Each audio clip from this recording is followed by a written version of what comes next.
ফ্যাসিবাদের পক্ষে যে কলমগুলো লিখবে আমরা সে কলমগুলো ভেঙে দেব। যেসব মিডিয়া তাদের পক্ষে কথা বলবে সেই সব মিডিয়ার বিপক্ষে আমাদের অবস্থান থাকবে বলে মন্তব্য করেছেন বৈষম্য বিরোধী ছাত্র আন্দোলনের আহ্বায়ক হাসনাত আব্দুল্লাহ।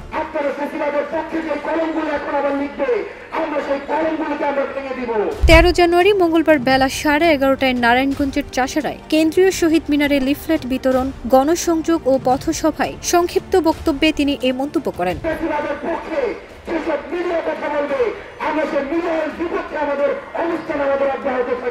কেউ না বুঝলেও আমরা আপনার প্রয়োজন বুঝি, আর তাই তো অত্যাধুনিক ফিচার সম্বলিত বিভিন্ন সাইজ আর কালারের 250-টিরও বেশি ডিজাইন অপশন নিয়ে ওয়ালটন স্মার্ট ফ্রিজ বোঝে আপনার প্রয়োজন।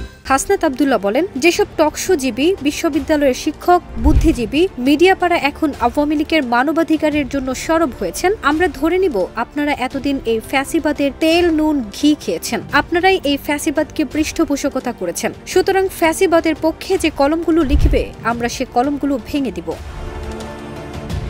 তিনি বলেন, ফ্যাসিবাদের পক্ষে যেসব মিডিয়া কথা বলবে আমরা সেসব মিডিয়ার বিপক্ষে অবস্থান নেব। ফ্যাসিবাদের পক্ষে যেসব মগজ আমরা তাদের বিরুদ্ধে শক্ত অবস্থান নেব। আমরা পরিষ্কার বলতে চাই, এই তরুণ প্রজন্মের কথা যদি আপনারা বুঝতে ব্যর্থ হন, আওয়ামী লীগের যে পরিণতি হয়েছে, পরবর্তীতে নীতি নির্ধারণী নেতৃত্ব পর্যায়ে যারা আসবে তাদের অবস্থা এই ফ্যাসিবাদী আওয়ামী লীগের পরিণতির মতোই হবে।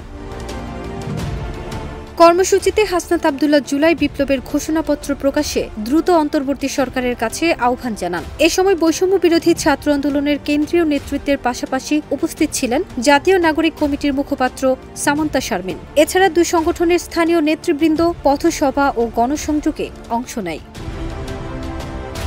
ফারজানা নিকিতা, দেশ রূপান্তর।